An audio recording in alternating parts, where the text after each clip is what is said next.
Good evening, everyone. This is Chuck Octagon. We'll be starting in just a couple of minutes. We're waiting for a few more friends. Sit tight and get ready to enjoy the 5th anniversary virtual live show of Greater Boston.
This is Chuck Octagon. We're waiting just a couple more minutes for a few more friends. We'll be starting at 8:05. Thank you for joining the Greater Boston 5th anniversary virtual live show. We'll be starting in a moment.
Anniversary live show.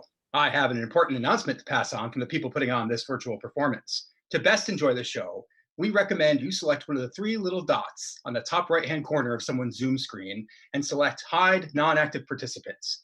As a heads up, you have to select a non-active Zoom screen in order to do this, so do not use mine. I am a very active participant in this moment.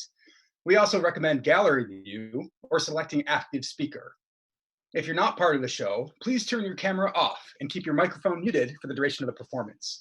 There will be a brief break at the completion of the show, 5 minutes or so, followed by a Q&A. At that point, feel free to use the chat feature to ask questions or unmute your microphone. You may also use the chat feature throughout the show to talk among other audience members. Please note that this performance is being recorded. Unauthorized guests who did not purchase tickets will not be allowed to stay. Violation of the rules laid out, including intentionally interrupting the performers in any way, or potentially making the performers, guests, or audience feel unsafe, will be met with immediate dismissal from the Zoom account. We are sharing a transcript of this performance in the chat. Pre-recorded video sections also contain captions. Some sad news, my good friend Mallory unfortunately could not join us tonight, as there was a fire at the local pet store.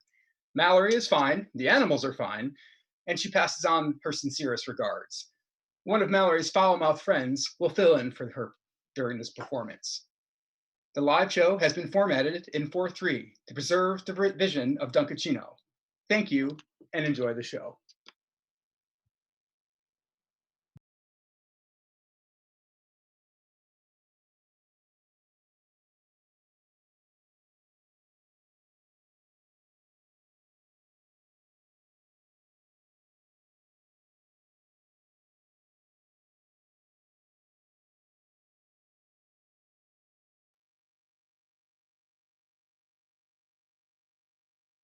For me, it's always a surprise when I get a letter or a card or a text from someone that tells me how much I mean to them, just in any way that's like a memory that we have together or just saying how much they mean to them. That's always a little bit of a surprise to me, just because I've struggled with low self-esteem in the past, and so hearing that from somebody in a letter, it always catches me by surprise a little bit.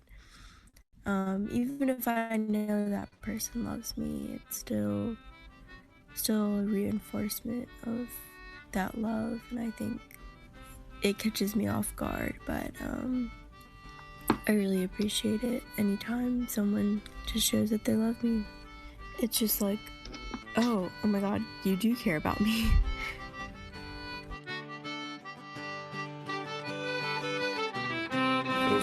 You want it in character voice? All right. Malden, Red Dorchester, This Somerville, I've really loved this my whole life. right? Milton, Massachusetts, Rosendale, Boston, this is Medford, Massachusetts, Redline, Dorchester, This is Greater Boston.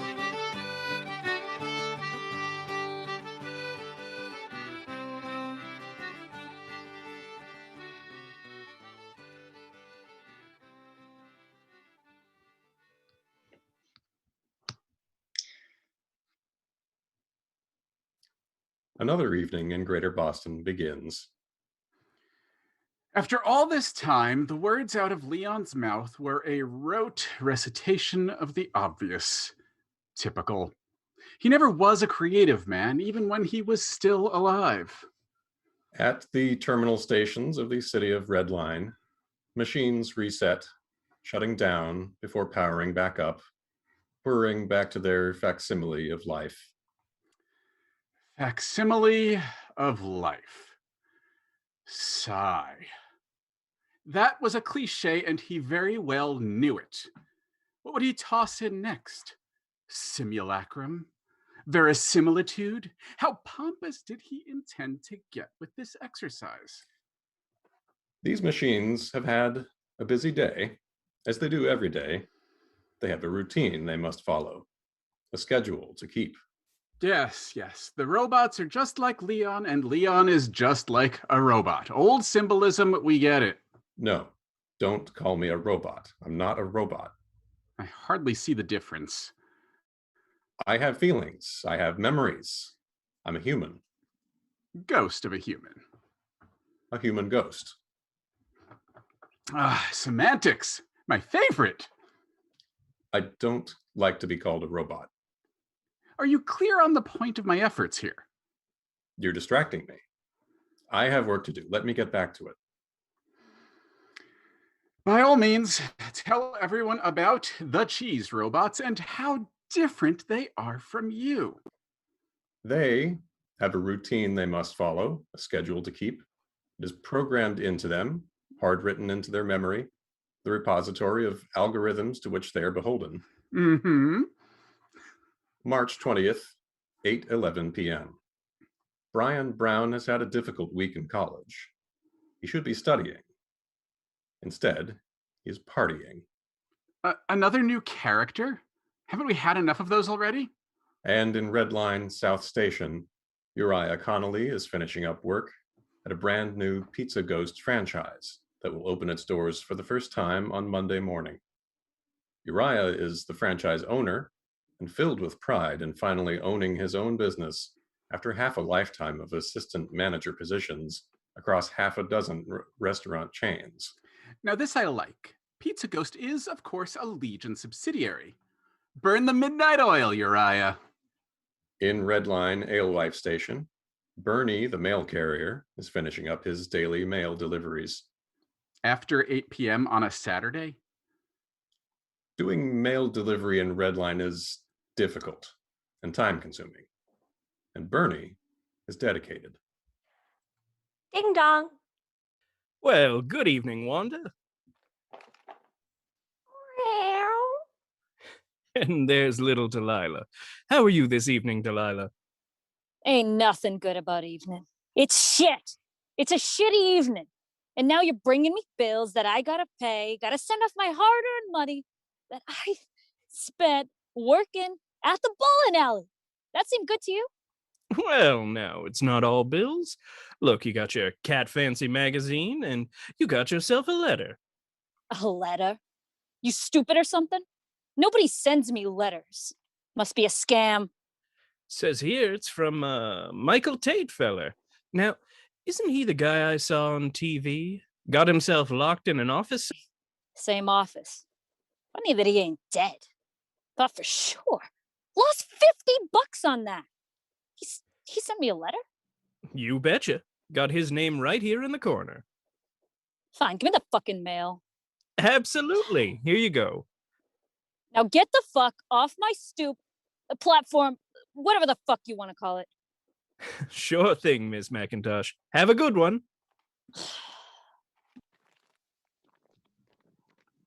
Dear Wanda, you're probably surprised to be hearing from me. If things go the way I expect them to go, I'll be already dead by the time you receive this letter. I have spent these past months locked in a secret office of the publisher atop the Third Sight Media offices. There's a secret elevator behind the kombucha machine, but I don't know the passcode. If I did, I probably wouldn't be here. You're probably confused as to why I would send you one of my farewell letters as I sit here waiting to die. We were never close. We only ever spoke to each other a few times, usually when I had made some minor mistake that inconvenienced you. And your descriptions of my flaws and failings were always colorful and very, very, very loud. This hasn't stopped with the end of our working together at Third Sight. I saw you on the news speculating about where I might be or how I might have ended up. I just wanted to assure you that although it seems likely that I may actually be going to die, I did not, in fact, drink myself to death. I did not fall into a dumpster. I'm not eaten by rats. I'm simply alone. Alone and sober. And yet, I have always appreciated your forthrightness, if not your lack of kindness.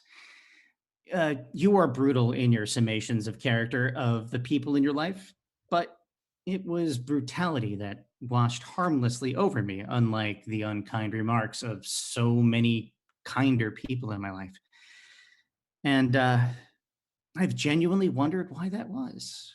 You know, why you, of all people, have so little power to hurt me.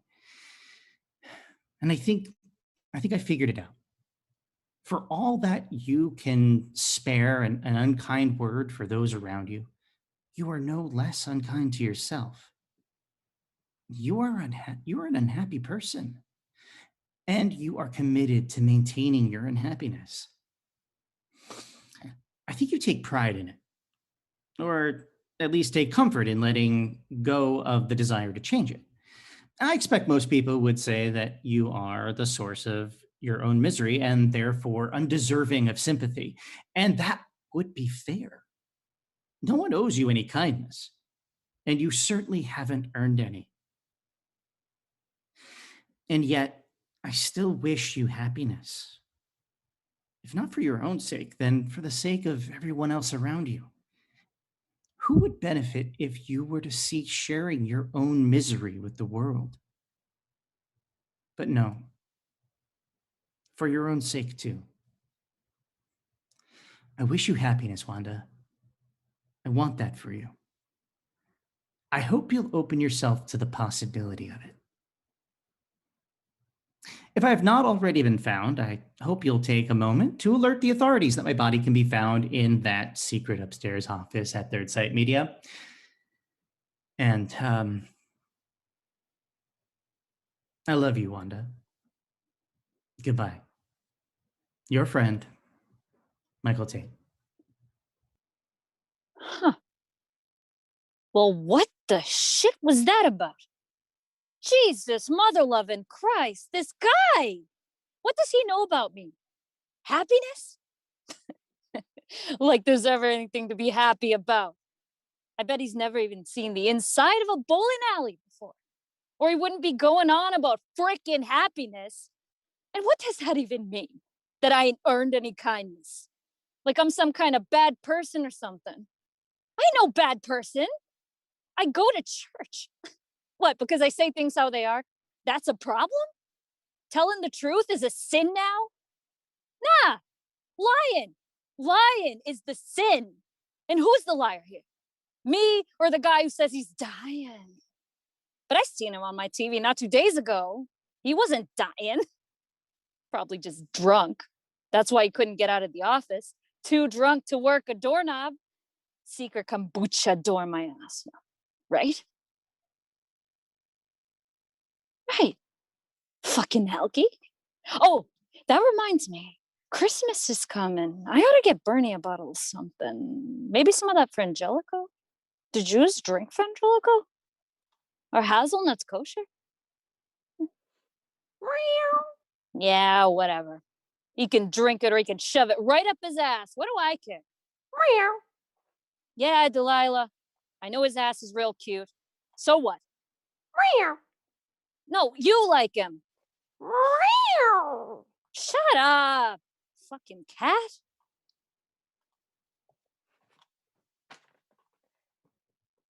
I quite agree. Shut up indeed. Not a cat lover?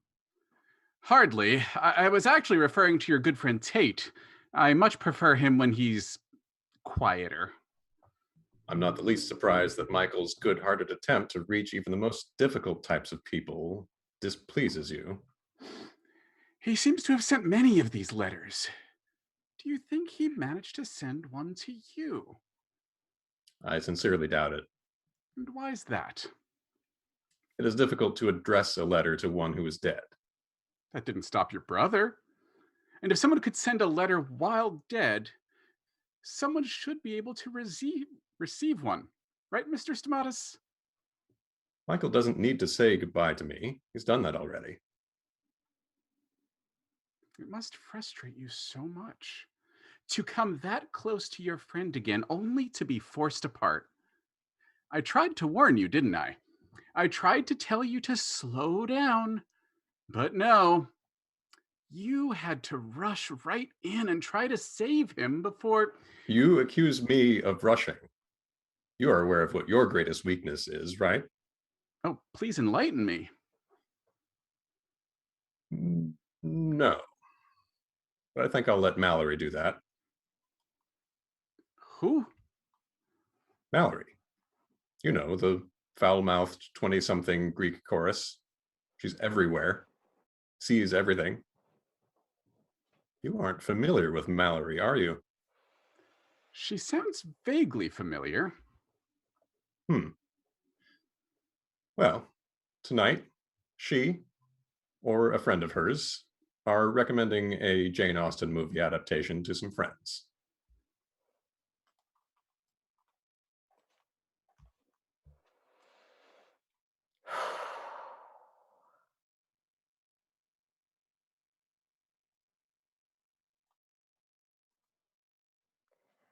Let me just take a drink. Listen, I'll give it to you straight. If you have a solid 5+ hours to kill, you have to watch the BBC Pride and Prejudice miniseries.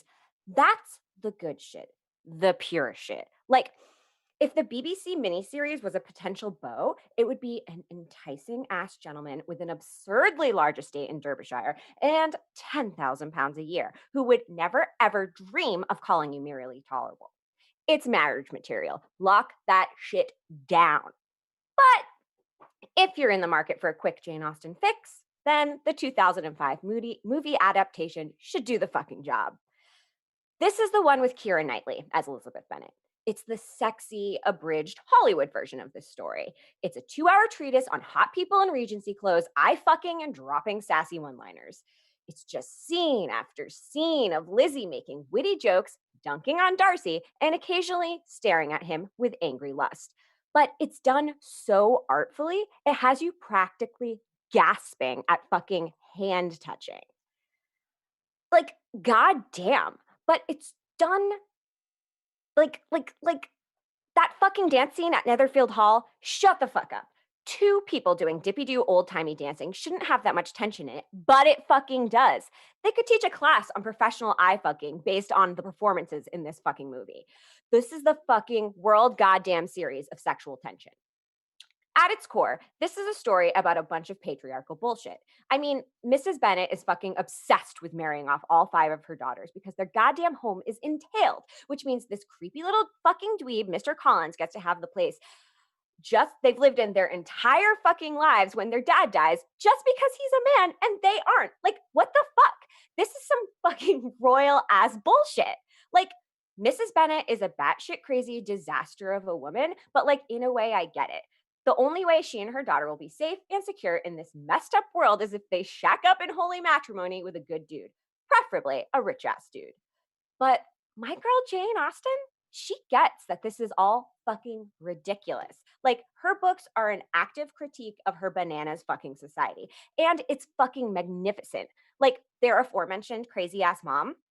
After Caroline Bingley invites Jane over to Netherfield, Mrs. Bennet tactically sends her eldest daughter to ride on horseback in what she knows is going to be a rainstorm. So she'll be forced to chill at her love interest Bingley's house until he gets home from wherever the fuck he is. Like, that is some next level conniving. And when she finds out Jane has gotten ill from this foray and is forced to stay even longer, she's delighted as fuck by this turn of events. Congratulations, your daughter is literally lovesick. People definitely don't regularly die in this time of benign as fuck diseases. There was definitely no other sane or rational way to have your precious child hang out with this rich guy. Mother of the fucking year over here. Over and over, Lizzie is horrified by her mom's actions. Mrs. Bennet is brazen and thoughtless and loud and fucking shameless. And in a society obsessed with propriety and being righteous as hell, it's a lot for a girl of 1 in 20 to deal with. Like, she knows her family is a hot fucking mess, except for her and Jane. Jane is an angelic, golden, goddamn cherub who can do no wrong. But even her dad is an eccentric weirdo, though I love him. I will fucking fight you. Team Mr. Bennet for fucking ever. But she loves them, you know? They're her family. Which is why she gets so pissed off at Darcy. Lizzie is like, do not come for my family. I will fuck you up. But this is Pride and Prejudice. Darcy is proud and looks down his weirdly attractive nose at every goddamn human and is always saying shit like, my good opinion once lost is lost forever. And so Lizzie thinks Darcy is a pompous dick, which, like, fair, but that's also her prejudice talking. It's more fucking complicated than that. People are more complicated than that. Except Wickham. Fuck that guy. He is a goddamn fucking piece of shit asshole. End of story. So, in this version of the story, Darcy's first proposal, the whole "in vain I have struggled, it will not do" monologue, it happens in the rain. Not book accurate, but remember, this is fucking sexy Pride and Prejudice, so I get the choice.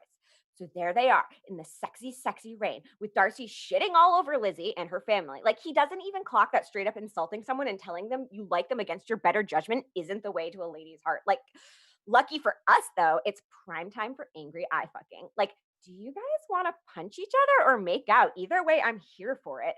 Anyway, Darcy fucks shit up pretty hard here, but this is step one.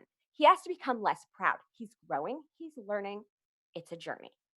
This is also the part of the story where Lizzie learns she's also been a fucking idiot when Darcy tells her how much of a fucking rakish asshole Wickham is. Like, Lizzie, way to be a terrible judge of character there. Fuck. And that's the turning point. Lizzie and Darcy realized they were both being big fucking babies who were wrong about a ton of fucking shit, but now there's too many awkward feelings to have a straightforward discussion about it. Like, God fucking forbid. And this all rears its ugly head doubly when Wickham takes off with baby sister Lydia, who legit would not know danger if it was wearing bells and a sign around its neck that said, "This is a bad fucking idea. Definitely don't do this." Running off with a dude you are not married to is taboo as fuck in Regency England. That shit would ruin you. Please see my previous statements on patriarchal bullshit. But still, it's bad fucking news for the Bennets. And Darcy doesn't have to do shit. Like, getting mixed up with any of the Lydia Wicca drama isn't a good look. But he does it anyway, for Lizzie. And because at his core, Darcy is a good dude. He may be a little stiff and like not great at using his fucking words, but he does the right thing. Like, Darcy going off, finding Lydia, and making sure Wickham marries her, that's some next level shit. Especially considering how much he fucking hates that guy for what he did to his sister. Anyway, the end is a big old love fest. Bingley proposes to Jane. Good on you, Darcy, for unscrewing that fucking pooch. And Darcy proposes to Lizzie again, and she says fucking yes, because everyone has learned a goddamn lesson about what it means to be a human fucking being and to be in love and to be open and honest and fuck. It's goddamn fucking beautiful. I said what I said. Really? I fail to see the relevance of this profane, frivolous diatribe. You have no idea how important the 2005 remake of Pride and Prejudice will one day be. That person wasn't even named Mallory. They're close friends. Meanwhile, across town, Charlotte Lindsay Coolidge is spending her weekend converting an old theme park attraction into a classroom for Wonderland children. Wow, none of these people have a life, do they? What riveting information are we going to learn this time? More pointless anecdotes about movie and TV shows? Actually, yes. Something to that effect.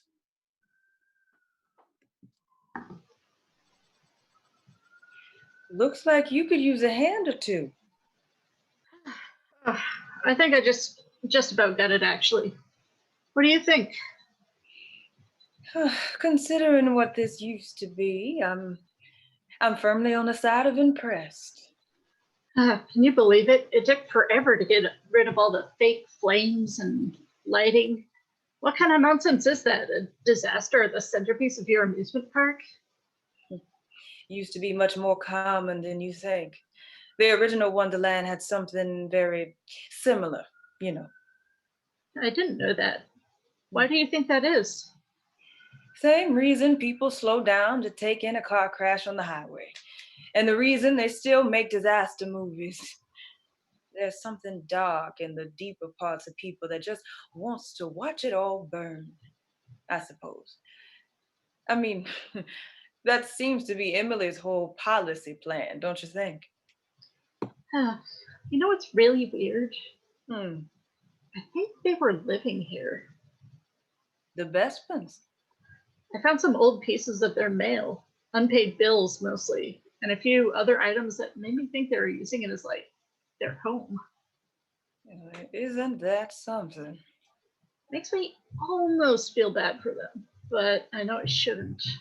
Well, sure you can. You can pity someone and see them for the danger they are at the same time. Can't let that pity overshadow the danger. But that doesn't mean you can't feel it.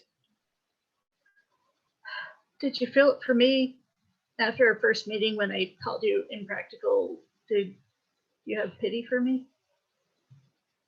Something along those lines. You still feel bad about that, don't you? Yes. Good. Guilt can be useful too. Can it? Oh, sure. It's a reminder of the mistakes that we've made.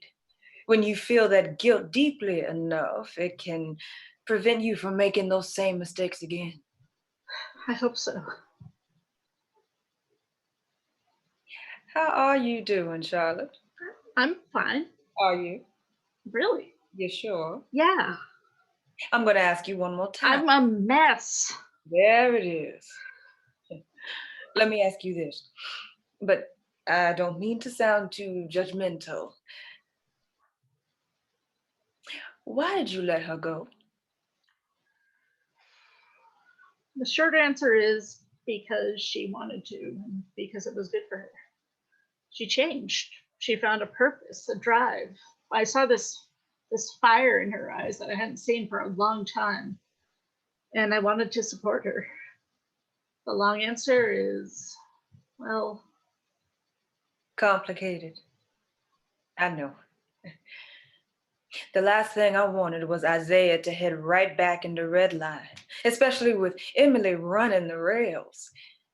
But when the time came, I just let him. In fact, I was happy for him, proud of him. And all those feelings eclipsed my fear. Sometimes I tell myself this little lie, he'll be okay. Do you do that? Every minute, if not every second. I used to say that all the time when he was arrested. But it was different then. See, I could do something. And I did do something. But maybe I did the wrong something.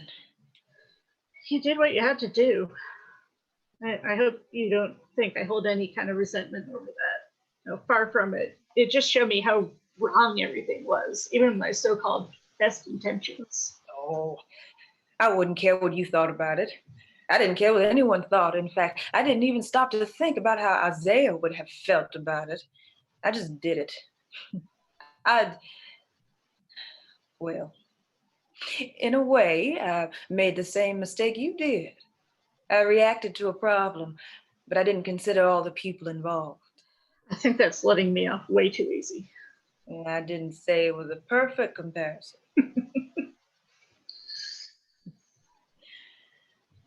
Oh, that boy. He came back from being inside that cell angrier than a goat on fire. And I couldn't see why at first. He was happy to be out. Then he clammed up like a clenched fist. I thought it was the isolation. I thought it was the injustice. I thought it was the Bespins. I thought it was you. And it was all that, but it was also me. Because he knew there was injustice in what I'd done too. He knew I didn't do what I did for just anyone. I did it for him. He didn't ask for that. I just did it.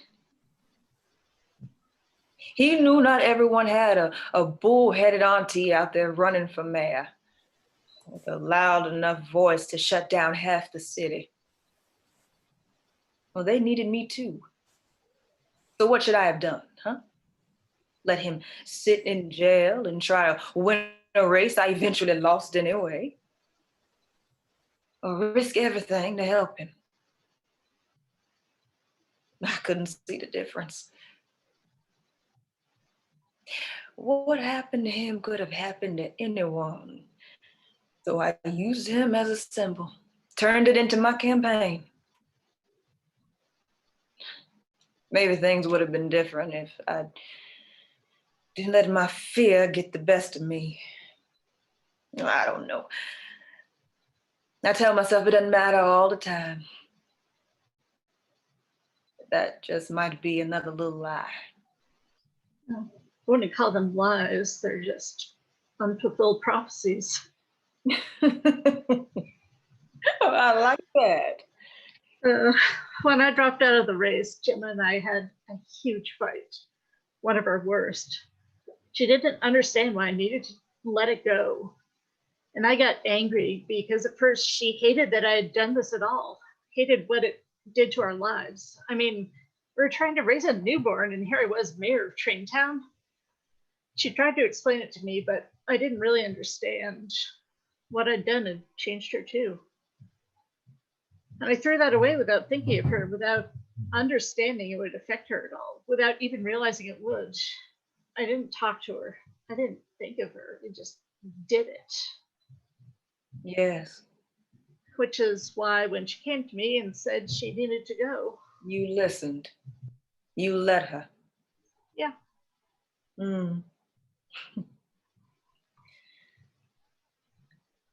When's the next time you're going to see her? We had date night about a month ago, and we have another one scheduled in a couple weeks. You need a sitter? I'm great with kids. Louisa and Michael are taking care of that. They've done it before. They enjoy it. Oh, they're good folks, those two. And so are you. Charlotte, we need you here in Wonderland. I know, and it's fine. I never wanted to be a teacher, but I get that we have kids here, and until we figure out what's going on with the Revere school districts, we have to do what we can, and... I'm not talking about the schools, although we need you here for that too. I'm talking about the helping us lead. I'd love for you to be on our Council of Wonder. There's room for you there, and you're more than qualified. I'm not qualified. I'm not qualified to be a teacher. I'm not qualified to be a mayor. I'm not qualified to be in government at all. You yourself told me that, and you were right. I'm tired of being pushed into things I shouldn't be doing because there's a need to be doing them. That's a lot of responsibility. In the past, I'd have jumped right in because doing something was better than doing nothing besides growing a baby. But now, these things are too important to leave them up to me to screw up. Charlotte, never mind. I'm sorry. No, I am. I was about to blabber on about that point from before concerning pity, but twisting it into a mighty lesson about self-pity when I should be focusing on self-care instead. I need to learn a lesson or two of my own about not always being a righteous voice of authority. It's not good for me. I don't know everything, nor should I be expected to. I gotta remind myself that I'm capable of being wrong sometimes, including when it's time to push people into action and when it's time to just take a break. Here, take this. Star Trek DVDs. The Next Generation, my favorite series. The truth is, it has a not so great beginning. It took time for the actors and the writers to find their footing. There aren't a lot of stakes, but part of the appeal is how the show evolves and how you watch the camaraderie form among the crew. Yes, the actors seem like they barely know who they are at first. The characters are too isolated and barely interact, but then you watch them slowly settle into who they are, who they all really are. And they learn from each other. They sit, talk, grieve, drink, imagine, play poker. They become friends. They still try to figure things out, but they do it together. And it deepens into something real and warm. Oh, and lovely. Encounter at Farpoint. That's the first episode, the pilot. What's it about? It's it's about a man who tries to control this city. Except the city isn't really his to control. The city is alive. Huh. Also, it's about the history of humanity being put on trial. Wow. Thank you for these. I didn't just come to give them to you, or to talk you into the council, or to lecture you, or any of the above. I came to ask you, would you like to watch these with me sometime? It's been a while since I've seen them, and I think I like all these episodes a little bit better each time I revisit them, especially with someone new. Even the early, not so great episodes? Without those, the rest don't feel as special. I'd love to watch Star Trek with you. How about tomorrow night? I'll bring the snacks. Oh, I'm looking forward to it. So am I. Isabel? Yes. Thank you. I really need this. I know you do. And in case you hadn't guessed by now, so do I.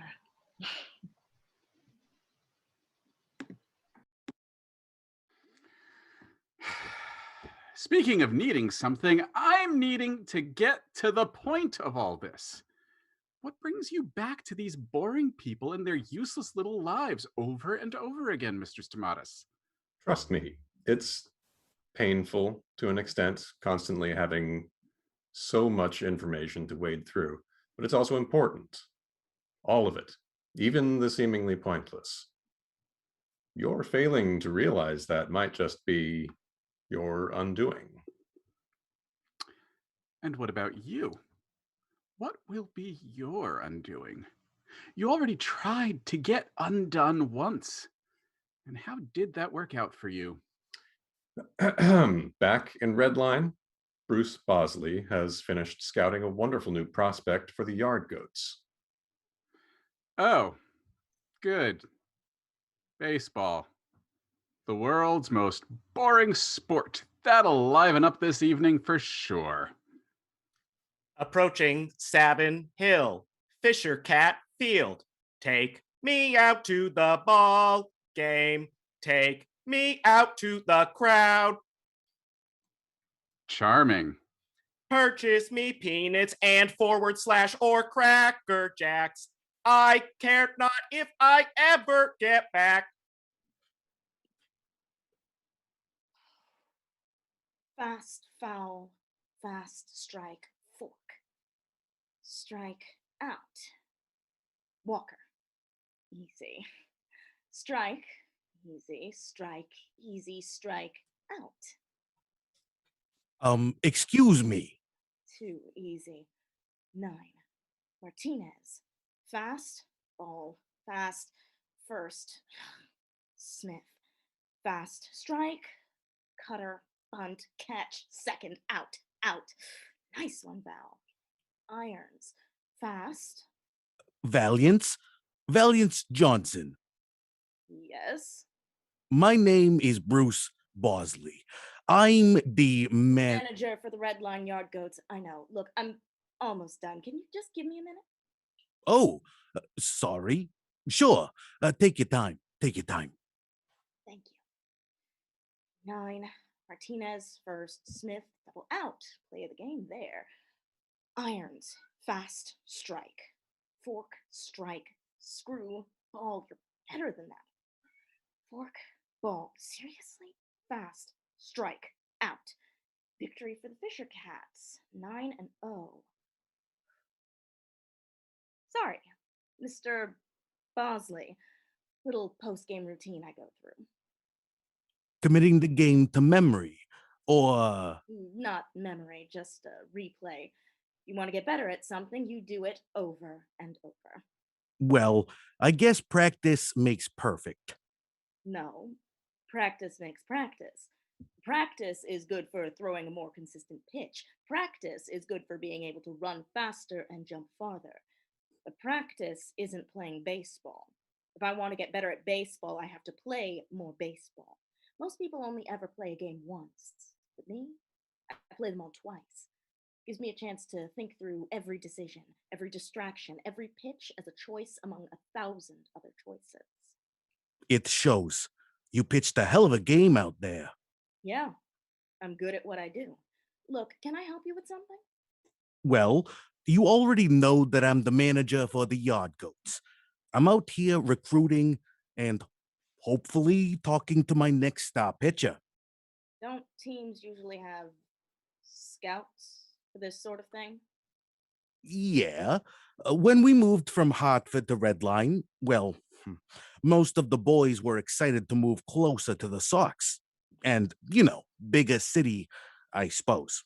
But most of the management weren't too interested in life on the rails, as it were. But most and a part of our contract with Mayor Besbin to move the team to Redline was that all of the players and staff live in the city. She said it wouldn't look too good if we all lived in Boston, but only played in Redline. Oh, well, then I have some exciting news for you. Not only will I not come play for the Yard Goats, I actually legally can't. Oh? I stood with Isabella Powell and boycotted. I was evicted from my home, kicked out of Redline. I can only assume that I'm probably not allowed back in. Oh, I see. Well, look, Mayor Besbin is pretty invested in this baseball team. Is that supposed to convince me? No, I mean I might be able to pull some strings, get you your old place back, clear your name. Mr. Bosley, does the word pride mean nothing to you? Please, call me Bruce.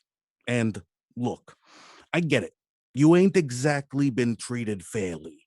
And between yous and me, I'm not really lockstep with Besbin's worldview, if you catch my pitch. But, Valiance, you've got a gift. An arm like I ain't ever seen, and an even sharper sense.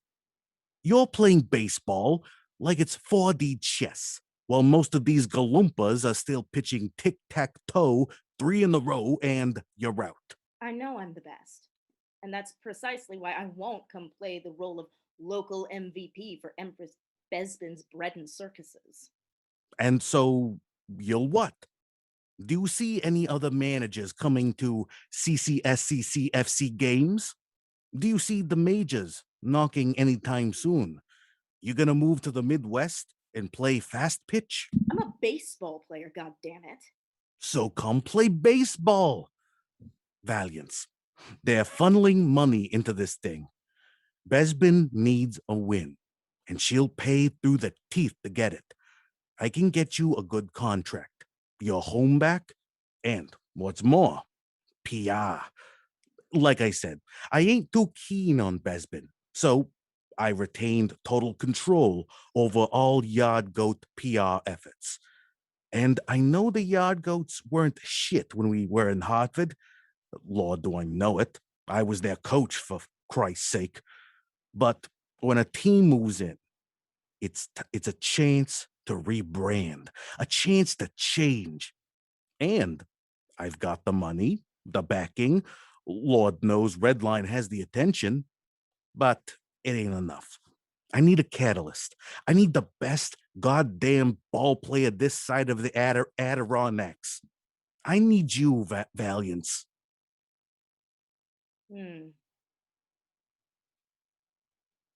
Mr. Bosley, what's your favorite baseball movie? Bruce is fine.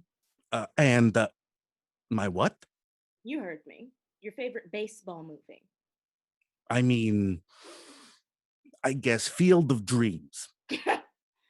Really, it's such a boomer choice. All right. For one, I'm Gen X. And for two, it's not really my favorite. It's just the one I say because, well, everyone says it's the best, you know? Look, we won't get anywhere with this putting on of your boomer airs. Give it to me straight.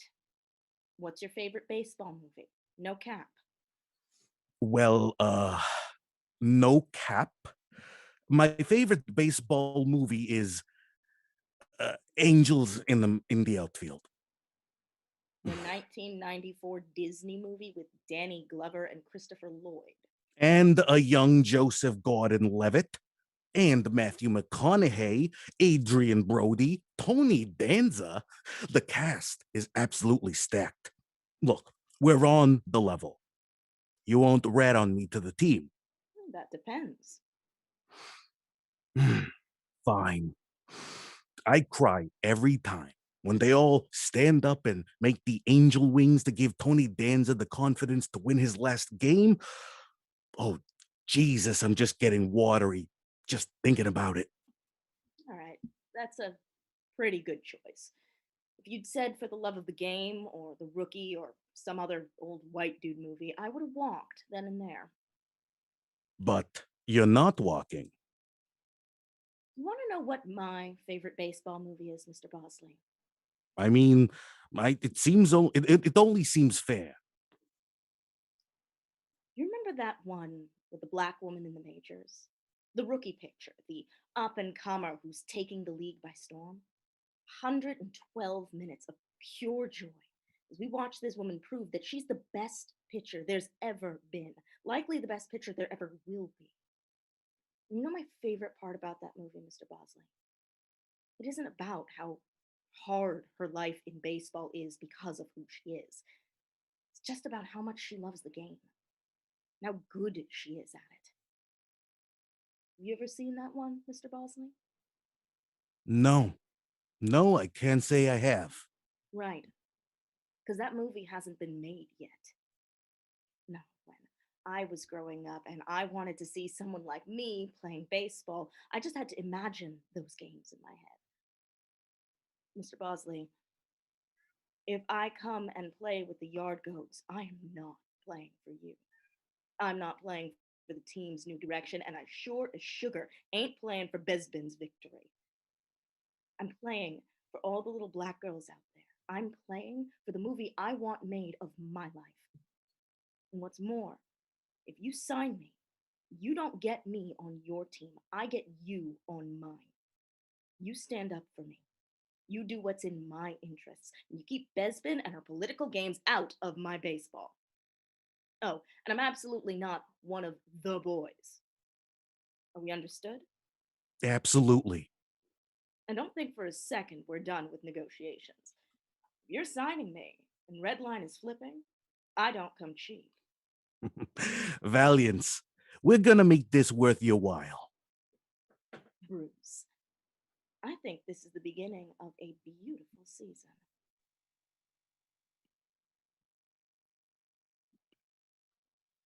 Have you ever received a surprising letter or a text or an email that just kind of threw you off guard and, just surprised you?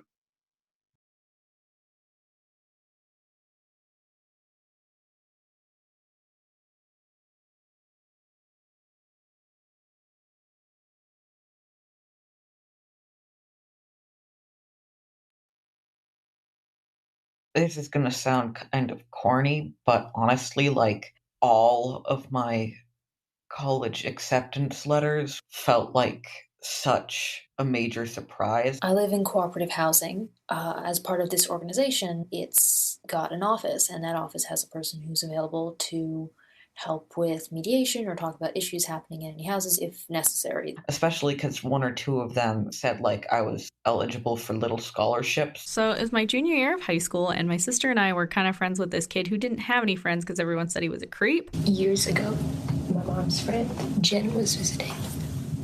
And this was before iPhones, right? She had this old flip phone, and she got this text message.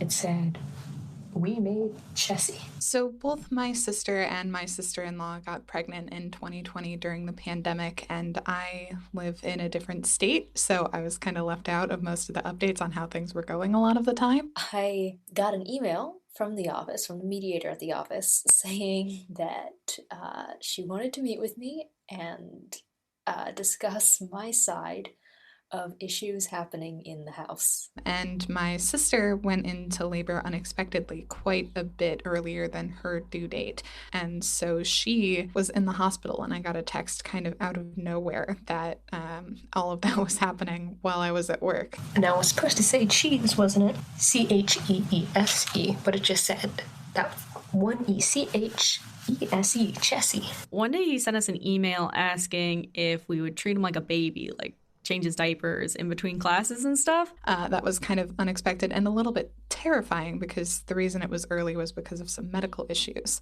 I did really kind of shit overall in school, and so there was a big part of me that was like somehow expecting like that I just wouldn't get into any colleges.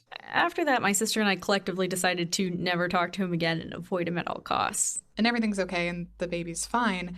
But then again, just a couple weeks ago, my sister-in-law went into labor kind of unexpectedly, pretty much around the same time. And then on that little flip phone, there was a little square photo of a big round of yellow cheese with a slice taken out of it. Looked like they had bought it in Switzerland or something. We made Chessie. Yeah, I don't think you did. He talked a lot about the house dynamics in general and at large, less about my part in them or what specifically makes me one of the two people he singled out to talk to a mediator. So anyway, it wasn't Jen's friend who had sent it or anyone. No, it was a random number, some butt text, some misdial. And it was surprising that they didn't know how to spell cheese. And it was surprising that they were trying to pass off this big wheel of cheese like something they had made.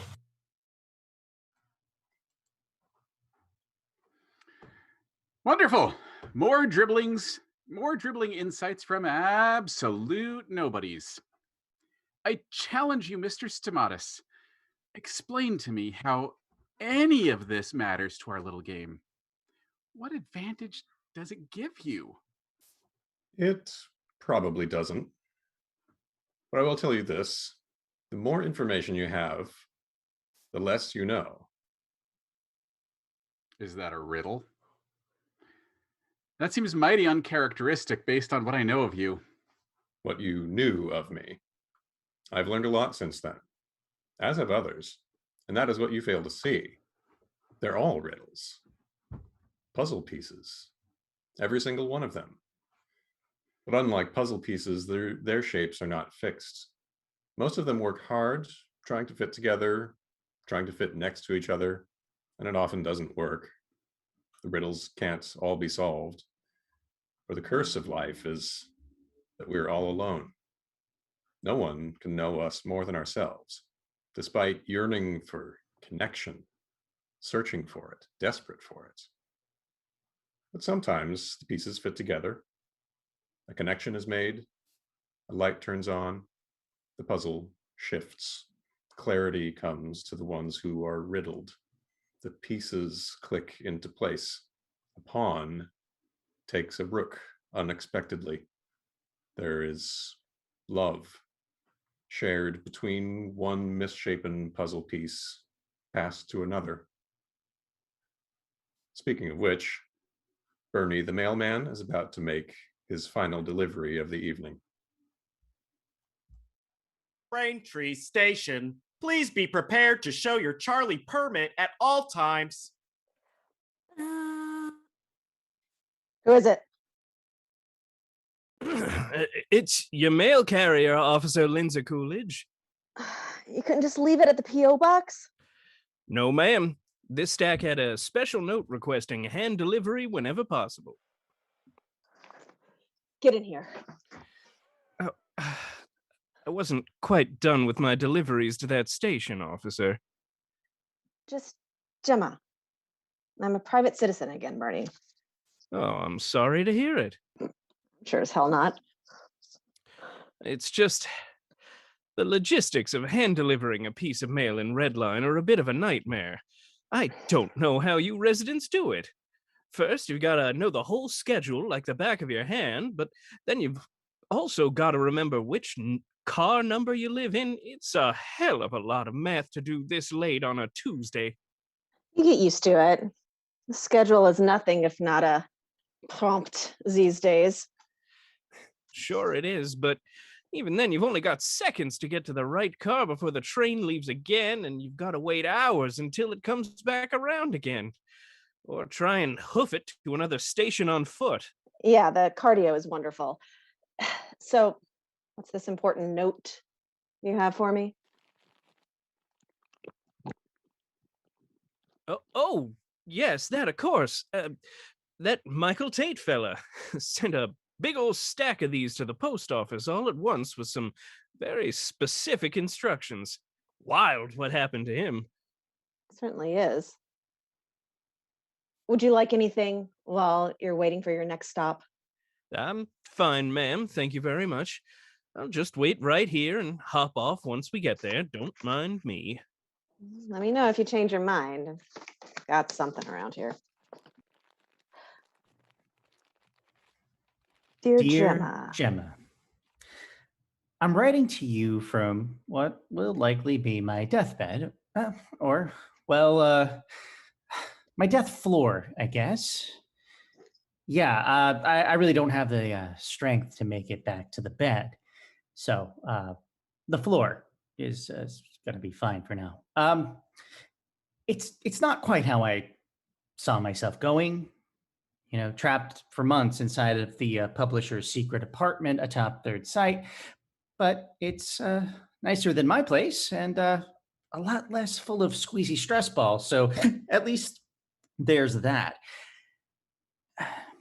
At this point, it's no one's fault but my own that I'm in this situation. I mean, sure, I didn't trap myself up here, and you know, I'm not the one who hid the passcode from myself.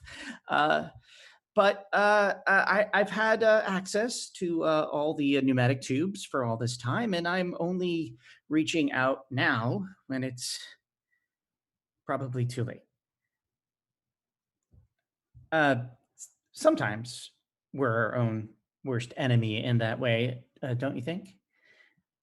We try our best to do what's right, at least in our own minds, and sometimes it's to the detriment of our own good. For a while after I was trapped up here, there was a regular grocery delivery. You know, nothing fancy, but enough bread, milk, eggs, and some produce to get by. I suppose the publisher didn't want to add murder to his laundry list of crimes, but I have a sneaking suspicion that Phil was at least partly responsible for those. Because as soon as I warned Louisa about his betrayal and the two of you took him in, those deliveries dried up. You see, it was so important to me that Louisa be protected from his dishonesty that I may have doomed myself in the process. And I'm sure this all sounds very familiar to you. If not the exact details, then at least in the experience of it. No? Gemma, you are a person I sincerely think I could be very close friends with, and I'm extremely glad that Louisa has you in her corner. You're a good person, and I do believe that.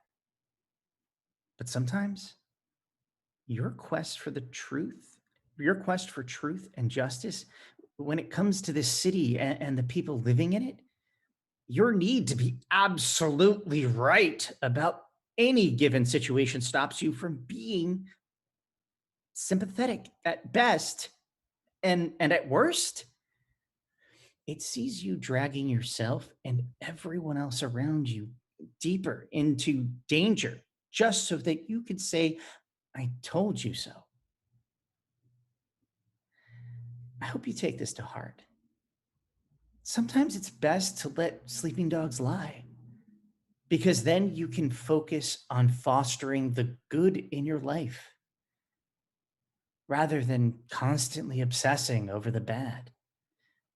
At the very least, it'll stop you from making our mutual friend accomplice into another illegal break-in while she tries to establish a legitimate name for herself. If you don't, I'm afraid you're on track to lose more than your cushy job in Redline.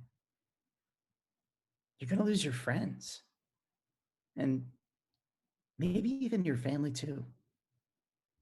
Wow, Tate. Well, you didn't want to pull any punches there, did you?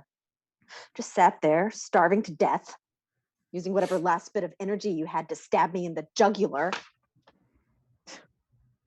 I'm glad to know you had all this running through your head at that moment as life slipped away. It's just super comforting. Not at all weird. Not one bit. Nope. Please, just recognize that you've already done so much to earn the love and respect of the people lucky enough to have you in their life. And maybe, for once, cling to that. I think you'll find things will be a bit easier when you do.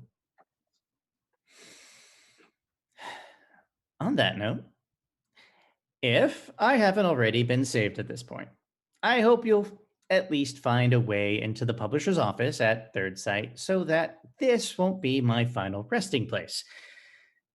There's a secret elevator behind the kombucha machine. It's impossible to miss as long as you know what you're looking for. I love you, Gemma. Goodbye. Your friend, Michael Tate.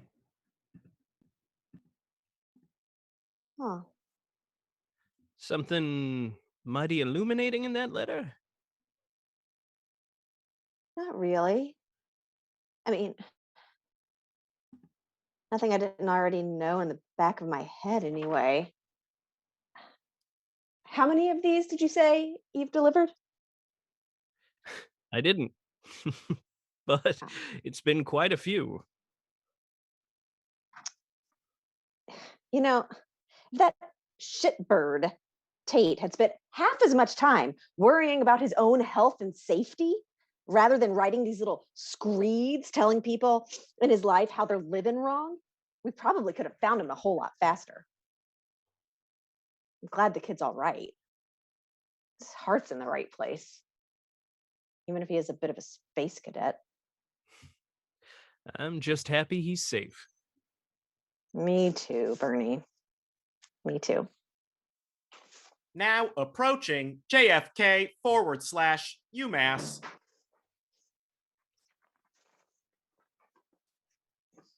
I'm sorry again for kidnapping you and all.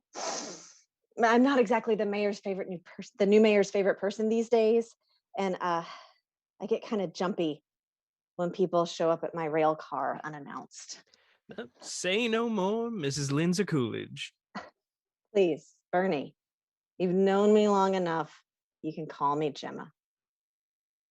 Do you need any help getting back to Braintree? I'll make my way there. Take care of yourself, Gemma. I'll try. It's harder than it sounds. Swoom. Beep boop, beep boop, beep boop, boop boop, boop boop, boop. Ring, ring, ring, ring. Hey, what's up? Nothing. Just got a weird piece of mail. This late? Train mail. Right. What are you up to? I'm reading about Star Trek. What? Isabel swung by earlier. She dropped off a box set of a series. We're going to watch it together tomorrow night. It's the second Star Trek series, and I figured I might want to read up on the first series to be prepared. Hey, I can't wait for our date night soon. Me either. Miss you so much. I miss you too. And I'm sorry. You don't have to be sorry. I wish things were different. Sometimes I wish I were different. Well, I'm glad you're not. And Monty's glad too. How's my little bookum? Sleeping soundly. Kiss him for me when he wakes up? I will. And let him know it's from me. I will. Am I making a mistake doing this? Does it feel like you are? No, mostly not. Then no. Doesn't mean it's easy. Most things worth doing aren't. I gotta go. There's some refugees that need guidance. See, how can anyone argue that's a mistake? I love you. I love you too. Live long and prosper. Is that some Star Trek shit? Christ, here we go.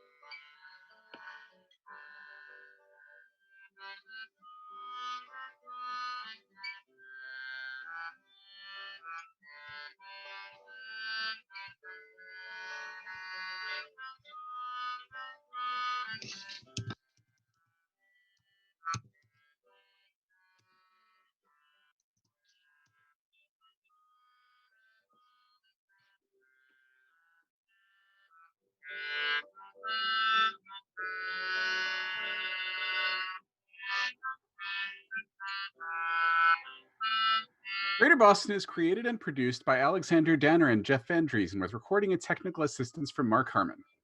Our 5th anniversary live show was written collaboratively.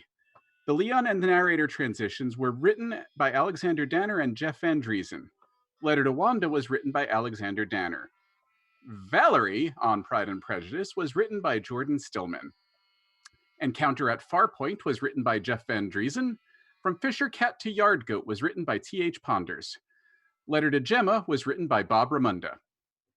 In order of appearance, this episode featured Braden Lamb as Leon Stamatis, Alexander Danner as the narrator, Josh Rubino as Bernie, the mail carrier, Tanya Milojevic as Wanda, James Oliva as Michael Tate, Jordan Stillman as Valerie, Jessica Washington as Isabel Powell, Summer Unson as Charlotte Lindsay Coolidge, Jordan Cobb as Valiance Johnson, Kenny Garcia as Bruce Bosley, Jordan Higgs as Cheese Robots, Lydia Anderson as Gemma Lindsay Coolidge, and Delilah the Cat as herself.